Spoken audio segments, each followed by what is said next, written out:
স্বচ্ছতা ও জবাবদিহিতার কথা বলে ক্ষমতায় এসেছিল অন্তর্বর্তী সরকার, কিন্তু মেয়াদ শেষের মুখে দাঁড়িয়ে আজ সেই কথাগুলোই ফাঁকা বলে মনে হচ্ছে। উপদেষ্টারা সম্পদের হিসাব জমা দিয়েছেন, কিন্তু জনগণ দেখেনি কিছুই। হিসাব আছে, কিন্তু তার প্রকাশ নেই। প্রশ্ন তাই রয়ে যায়, তাহলে স্বচ্ছতা কোথায়?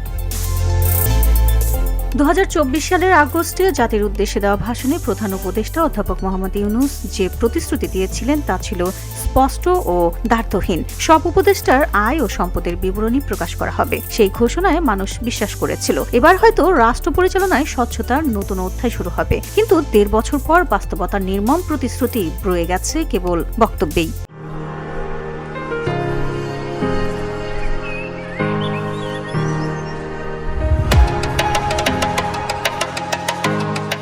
নীতিমালা হয়েছে, ফাইল জমেছে, সিলও পড়েছে, তবু জনগণের সামনে কিছুই আসেনি। অর্থনীতিবিদ ও দুর্নীতি বিরোধী মহলের মতে এটি ছিল রাষ্ট্রীয় স্বচ্ছতার এক ঐতিহাসিক সুযোগ। সেই সুযোগ হাতছাড়া করা মানে শুধু ব্যর্থতা নয়, এটি দায়িত্বহীনতাও। ট্রান্সপারেন্সি ইন্টারন্যাশনাল বাংলাদেশের নির্বাহী পরিচালক ইফতেখারুজ্জামান সোজা সাপটা ভাষায় বলেছেন, এটি সরকারের শীর্ষ পর্যায় থেকে দেওয়া অঙ্গীকারের সরাসরি বরখেলাপ। তার ভাষায়, এই উদ্যোগ বাস্তবায়িত হলে রাষ্ট্র সংস্কার ও জবাবদিহির একটি নতুন দৃষ্টান্ত স্থাপন হতো।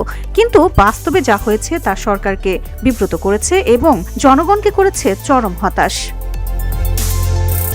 দুর্নীতির বিরুদ্ধে জিরো টলারেন্স এর ঘোষণায় আর বাস্তবতায় এই বিশাল ফাঁক এখন সরকারের সদিচ্ছাকেই কাঠগড়ায় দাঁড় করিয়েছে। বিশ্লেষকদের মতে শীর্ষ নেতৃত্বের এমন ব্যর্থতা রাষ্ট্র পরিচালনায় এক ভয়ঙ্কর নেতিবাচক দৃষ্টান্ত হয়ে থাকবে। 12 ফেব্রুয়ারি নির্বাচন, এরপর নতুন সরকার। তার আগে কি উপদেষ্টাদের সম্পদের হিসাব প্রকাশ পাবে, নাকি আবারও স্বচ্ছতার নামে জনগণকে দেওয়া হবে ধোঁয়াশা? এই প্রশ্নের জবাব এখন গোটা জাতি দাবি করছে।